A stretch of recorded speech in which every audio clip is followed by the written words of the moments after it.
ब्रह्ममुरारिसुरार्चितलिङ्गं निर्मलभासितशोभितलिङ्गम्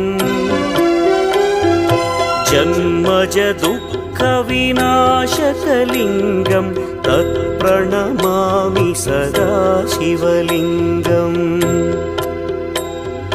देवमुनिप्रवरार्चितलिङ्गं कामदहन करुणाकरलिङ्गम् रावणदर्पविनाशकलिङ्गं तत्प्रणमामि सदा शिवलिङ्गम्